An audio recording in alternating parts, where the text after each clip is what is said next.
Selamat malam.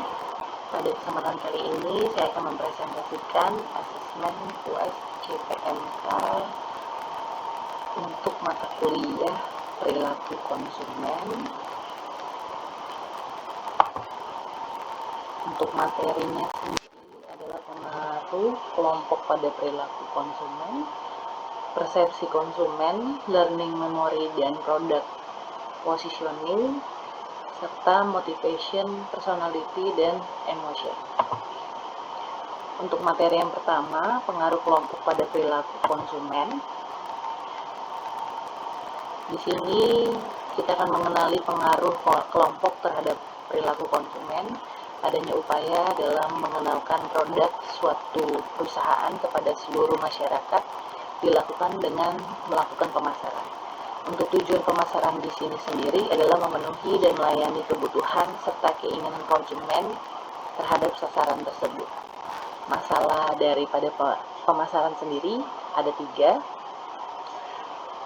Tidaklah mudah untuk memenuhi kebutuhan dan keinginan konsumen. Yang kedua, konsumen menyatakan keinginannya namun tidak bertindak sesuai dengan rencana di awal. Dan yang ketiga adalah konsumen tidak memahami motivasi dari permasalahan itu sendiri.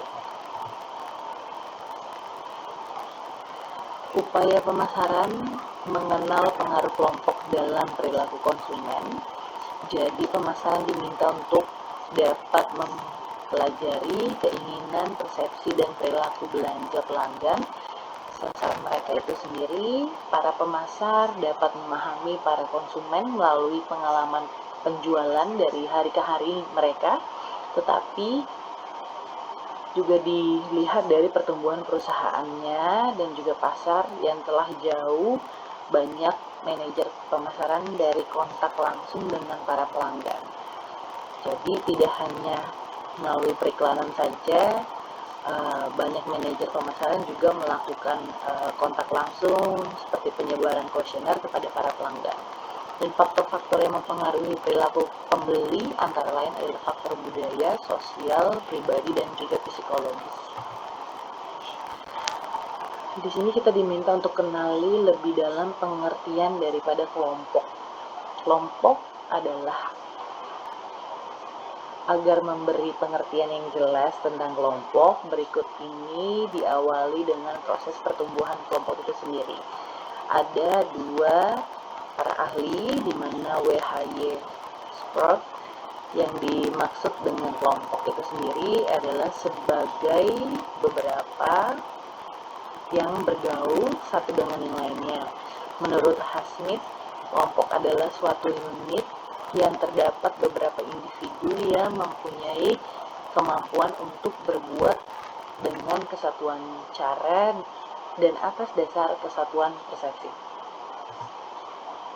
Untuk selanjutnya kita diminta untuk mengenal dinamika kelompok.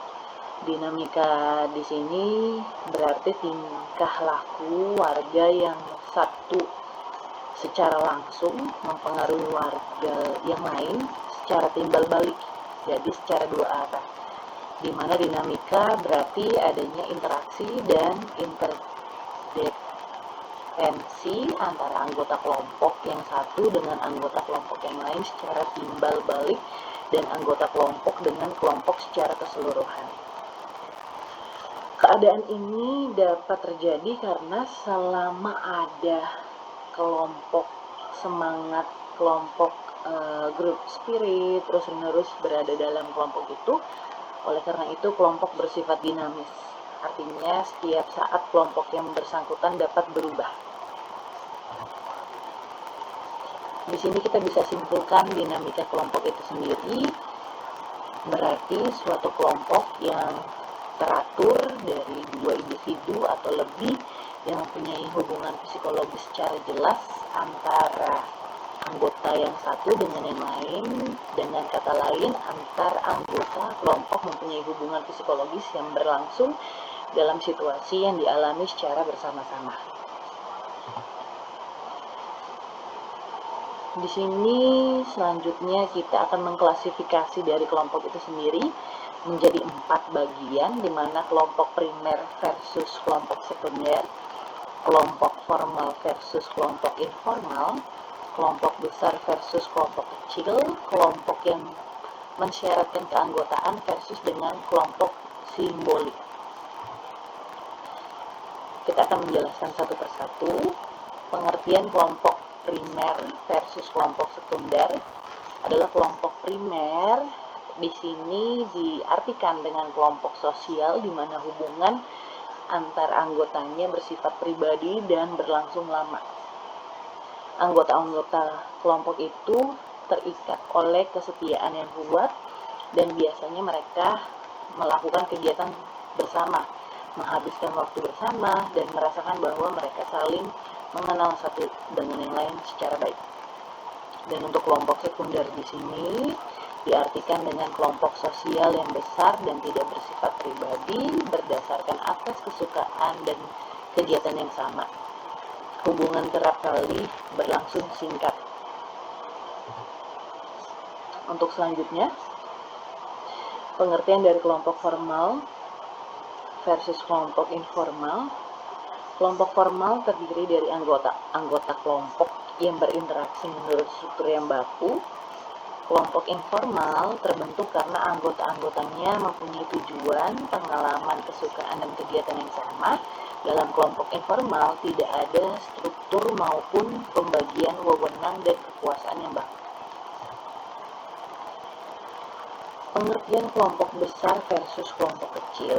Kelompok sosial yang besar dengan sendirinya akan berlakukan aturan yang harus diikuti untuk menjaga kestabilan kelompok itu sendiri. Dalam kelompok besar, interaksi antar anggotanya tidak seerat kelompok kecil, di mana boleh dikatakan bahwa anggota kelompok kecil mengenal anggota yang lain lebih baik daripada anggota kelompok yang lebih besar.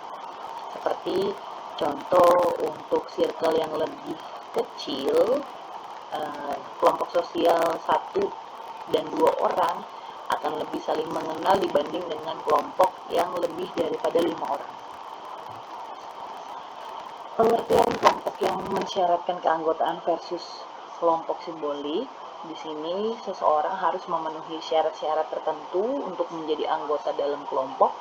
Yang pertama, keanggotaan dalam kelompok ini mengakibatkan seseorang menyerap nilai-nilai kelompok, mengembangkan sikap-sikap tertentu, dan juga berperilaku sesuai dengan nilai-nilai dan sikap itu. Kalau untuk kelompok simbolis di sini tidak mensyaratkan seseorang untuk menjadi anggota, walaupun orang itu bisa saja menyerap nilai-nilai dan sikap-sikap tertentu, bahkan mempunyai perilaku sesuai dengan kelompok simbolis tertentu. Dan sifatnya simbolis ini tidak nyata.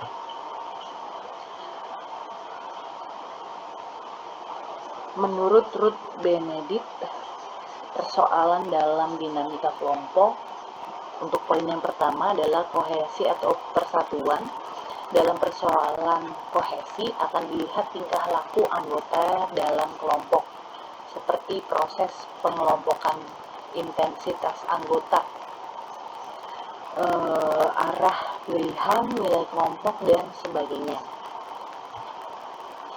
Untuk yang kedua, di sini adalah motif atau dorongan, di mana persoalan motif ini berkisar pada interaksi anggota terhadap kehidupan kelompok, seperti kesatuan berkelompok, tujuan bersama, orientasi diri terhadap kelompok, dan sebagainya. Yang ketiga, mengenai struktur, persoalan ini terlihat pada bentuk pengelompokan, bentuk hubungan, perbedaan kedudukan antar anggota, pembagian tugas, dan sebagainya. Untuk yang keempat adalah pimpinan. Persoalan pimpinan tidak kalah pentingnya pada kehidupan berkelompok. Hal ini terlihat pada bentuk-bentuk kepemimpinan, tugas pimpinan, sistem kepemimpinan, dan sebagainya. Yang kelima adalah perkembangan kelompok. Persoalan perkembangan kelompok dapat pula menentukan kehidupan kelompok selanjutnya, dan ini terlihat pada perubahan dalam kelompok, senangnya anggota tetap berada dalam kelompok itu, perpecahan kelompok, dan sebagainya. Untuk Selanjutnya adalah pendekatan-pendekatan dinamika kelompok, ada 4. Yang pertama, pendekatan oleh Bales dan Homans. Pendekatan ini mendasar pada konsep adanya aksi, interaksi, dan juga situasi yang ada dalam kelompok tersebut. Yang selanjutnya ditambahkan oleh Homans, dengan adanya interaksi dalam kelompok, maka kelompok yang bersangkutan merupakan sistem interdependensi dengan adanya sifat. Ada 3 sifatnya, ada stratifikasi kedudukan warga, adanya diferensiasi dalam hubungan dan pengaruh antara anggota kelompok yang satu dengan yang lain, adanya perkembangan pada sistem kelompok yang diakibatkan adanya pengaruh faktor-faktor yang ada dari luar kelompok. Untuk pendekatan selanjutnya adalah pendekatan oleh Stockdale. Pendekatan ini lebih menekankan pada sifat-sifat kepemimpinan dalam bentuk organisasi yang formal. Selanjutnya menambahkan juga bahwa yang dimaksud kepemimpinan adalah suatu proses yang mempengaruhi aktivitas kelompok yang terorganisir sebagai usaha untuk mencapai tujuan daripada kelompok itu sendiri. Sedangkan yang dimaksud kelompok yang terorganisir ialah suatu kelompok yang tiap-tiap anggotanya mendapat tanggungan dalam hubungannya dengan pembagian tugas untuk mencapai kerja sama dengan kelompok. Pendekatan yang ketiga di sini dari para ahli psikoanalisis oleh Sigmund Freud dan juga Silbiger, berpendapat bahwa aspek-aspek motif dan emosional sangat memegang peranan yang penting dalam kehidupan yang berkelompok. Beliau mengungkapkan betapa kelompok akan dapat terbentuk apabila didasari pada kesamaan motif antar anggotanya satu dengan yang lain. Demikian pula juga dengan emosional yang sama akan menjadi tenaga pemersatu dari kelompok sehingga kelompok tersebut semakin kukuh.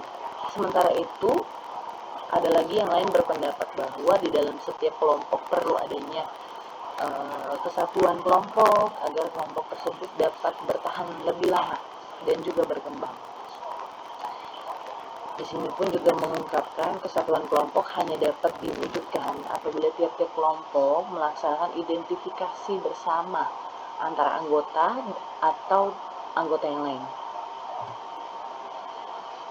Pendekatan yang keempat adalah pendekatan dari Jennings dan Moreno, di mana pendekatan ini sebenarnya menggunakan konsepsi dari metode sosiometri yang sangat cocok diterapkan dalam kelompok. Lalu di sini ada Moreno dengan sosiometrinya berhasil membedakan antara psike grup dengan sosiogrup. Untuk hal yang pertama adalah suatu kelompok yang terbentuk atas dasar suka atau tidak, simpati atau antipati antara anggota. Dan yang terakhir adalah suatu kelompok yang terbentuk atas dasar tekanan dari luar. Dalam hubungan yang dengan psike grup dan sosiogrup, Jennings menambahkan bahwa pelaksanaan tugas akan lebih lancar apabila pembentukan grup tersebut disesuaikan dengan grup yang lainnya dengan memperhatikan beberapa faktor untuk mengefisiensi kerja dan kepemimpinan dalam kelompok tersebut. Ya. Oke, kita lanjut ke materi yang kedua adalah persepsi konsumen. Pengertian dari persepsi itu sendiri adalah memegang peranan penting dalam konsep penentuan posisi, karena manusia mentafsirkan suatu produk atau merek melalui persepsi. Dengan kata lain, persepsi itu sendiri merupakan suatu aspek psikologis yang penting bagi manusia dalam respon kehadiran beberapa aspek dan gejala yang ada di sekitarnya. Menurut beberapa ahli, di sini persepsi adalah proses pemilihan, penyusunan, dan penafsiran informasi untuk mendapatkan suatu arti. Dan menurut Huriyati, persepsi itu sendiri adalah proses yang dilalui oleh orang dalam memilih, mengorganisasikan, dan menginterpretasikan informasi guna membentuk gambaran berarti mengenai dunia. Faktor pengaruh persepsi konsumen menurut Schiffman dan Kanuk, persepsi akan sesuatu berasal dari interaksi antara dua jenis faktor. Faktor pertama adalah stimulus, di mana di sini nampak karakteristik secara fisik seperti ukuran, berat, warna, atau bentuk. Dan faktor yang kedua adalah faktor individu, yang termasuk proses di mana di dalamnya bukan hanya pada panca indera, akan tetapi juga pada proses pengalaman yang serupa dan juga dorongan utama serta harapan dari individu itu sendiri. Ada beberapa proses-proses yang perlu dilalui dalam persepsi konsumen, di mana persepsi merupakan salah satu dari berbagai faktor pilihan konsumen terhadap produk. Biasanya konsumen yang termotivasi tentang suatu produk telah siap untuk melakukan pembelian, namun bagaimana seseorang bertindak dipengaruhi oleh persepsinya mengenai situasi tertentu. Dalam proses persepsi dapat dibilang sebagai proses yang manusiawi, karena persepsi bekerja dengan cara yang hampir sama pada setiap individu meskipun hasil akhirnya dapat berbeda-beda tergantung dari keputusan daripada persepsi masing-masing individu. Orang dapat memiliki persepsi yang berbeda dari objek yang sama karena ada 4 proses yang perlu dilalui. Proses pertama adalah perhatian yang selektif, di mana harus dibuat selektif agar dapat menarik konsumen, karena pesan yang didapat dan disampaikan akan hilang kecuali pesan yang cukup menonjol. Artinya pemasaran harus bekerja keras dalam rangka menarik perhatian konsumen, dan tantangan serta sesungguhnya adalah rangsangan yang gimana yang akan diperhatikan oleh orang-orang atau konsumen itu sendiri. Untuk proses yang kedua adalah distorsi selektif, digunakan untuk menjelaskan kecenderungan orang untuk mengubah informasi yang sesuai dengan pengertiannya sendiri, karena pada dasarnya orang cenderung menafsirkan informasi dengan cara yang lebih mendukung daripada menentang konsepsi-konsepsi yang telah dimilikinya. Dan dengan demikian, pemasaran harus berupaya untuk memahami konsumen dan bagaimana dampak serta interpretasi iklan dan juga produk mereka. Distorsi selektif dapat berfungsi bagi keuntungan pemasaran dengan merek yang kuat, ketika konsumen mengganggu informasi merek yang netral untuk membuat lebih positif. Proses selanjutnya yang ketiga adalah ingatan selektif, berarti mengingat apa yang dikatakan sebagai keunggulan satu produk dan melupakan apa yang dikatakan pesaing. Konsumen akan mengingatnya pada saat pemilihan produk. Konsumen cenderung mengingat hal-hal yang baik yang disebut tentang produk. Dan untuk proses yang terakhir adalah persepsi subliminal. Mekanisme ini menurut keterlibatan dan pemikiran aktif pihak konsumen, argumennya adalah pemasaran diam-diam menanamkan pesan subliminal dalam iklan dan kemasan. Konsumen tanpa sengaja menyadari pesan yang tersirat, tapi pesan-pesan ini mempengaruhi perilaku daripada konsumen itu sendiri. Macam-macam persepsi konsumen. Menurut Slamet, terdapat 2 macam bentuk persepsi, yaitu sifat yang positif dan juga yang negatif. Yang pertama untuk persepsi yang positif, adalah pandangan terhadap suatu objek dan menuju pada suatu keadaan di mana subjek yang mempersepsikan cenderung menerima objek yang ditangkap karena sesuai dengan pribadinya.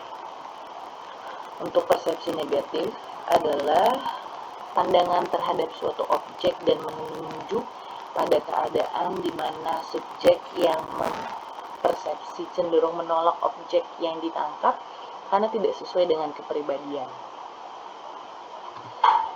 Materi yang ketiga di sini ada learning, memory, dan product positioning. Apa itu learning pada perilaku konsumen? Jadi artinya dapat kita pelajari setiap perubahan memori atau perilaku jangka panjang dari suatu konten atau organisasi yang juga merupakan hasil dari pemrosesan informasi. Bagian ini menunjukkan sistem pengelolaan informasi yang berbeda, menangani aspek pembelajaran yang berbeda juga. Apa itu memori? Memori adalah total akumulasi dari pengalaman yang dipelajari sebelumnya. Memori pun terdiri dari dua komponen, short term memory, STM, dan long term memory, jangka pendek dan jangka panjang. Apa itu product positioning pada perilaku konsumen? Dalam pemasaran, positioning adalah cara yang dilakukan oleh marketer atau marketing untuk membangun citra atau identitas di benak konsumen untuk produk, merek, atau lembaga tertentu. Dengan kata lain, positioning itu sendiri juga bisa membangun persepsi relatif satu produk dibanding dengan produk yang lainnya, karena penikmat atau konsumen produk tersebut adalah pasar, maka yang perlu dibangun adalah persepsi pasarnya itu sendiri. Atau reposisi produk sangat ditentukan dari sudut pandang mana konsumen melihat citra produk kita. Apabila kita menerapkan family branding dalam pengembangan produk, maka keseluruhan citra perusahaan akan sangat mempengaruhi citra produk itu sendiri. Untuk selanjutnya dalam pemasaran, ya, kita lanjut ke materi yang keempat. Materi keempat adalah motivation, personality, dan emotion. Apa itu motivation, personality, dan emotion pada perilaku konsumen? Motivasi adalah kekuatan yang mengaktifkan perilaku dan memberikan tujuan dan arah terhadap perilaku itu sendiri, atau suatu bentuk dari dorongan dalam diri yang tidak tampak yang menstimulasi dan memaksa suatu respon perilaku dan menetapkan arah yang khusus kepada respon tersebut. Motivasi dengan kata lain juga adalah alasan berperilaku. Motivasi juga bisa dikatakan usaha-usaha untuk menyediakan kondisi-kondisi sehingga orang itu mau atau ingin melakukannya. Untuk jenis-jenis daripada motivasi sendiri ada motivasi intrinsik dan ekstrinsik. Untuk motivasi yang pertama adalah motivasi internal yang timbul dari dalam diri pribadi seseorang itu sendiri, seperti sistem nilai yang dianut, harapan, minat, cita-cita, dan aspek lainnya secara internal melekat pada seseorang. Dan untuk motivasi yang kedua adalah motivasi dari luar yang muncul dari perseorangan, seperti kondisi lingkungan, kelas sekolah, adanya ganjaran berupa hadiah, reward, bahkan karena merasa takut oleh hukuman, atau salah satu faktornya adalah mempengaruhi motivasi. Untuk pembahasan personality atau kepribadian adalah kecenderungan respon karakteristik individu terhadap situasi yang sama dalam konteks marketing, disebut dengan trait. Teori trait atau sifat mengasumsikan bahwa semua individu memiliki karakteristik individual atau sifat berhubungan dengan kecenderungan perilaku. terhadap perbedaan yang konsisten dan dapat diatur antara individu dan karakteristiknya. Kita juga akan mengenal mengenai emosi, di mana ada emosi yang kuat, perasaan yang relatif tidak terkendali yang mempengaruhi perilaku itu sendiri. Dan emosi sangat terkait dengan kebutuhan, motivasi, dan kepribadian. Kebutuhan di sini yang belum terpenuhi menciptakan motivasi yang berhubungan dengan komponen keinginan untuk beremosional. Dan kebutuhan yang tak terpenuhi umumnya menghasilkan emosi negatif, seperti kebutuhan terpenuhi umumnya menghasilkan emosi yang positif. Demikian presentasi dari saya untuk mata kuliah perilaku konsumen yang dibimbing oleh dosen Bapak Hamdan. Terima kasih dan selamat malam.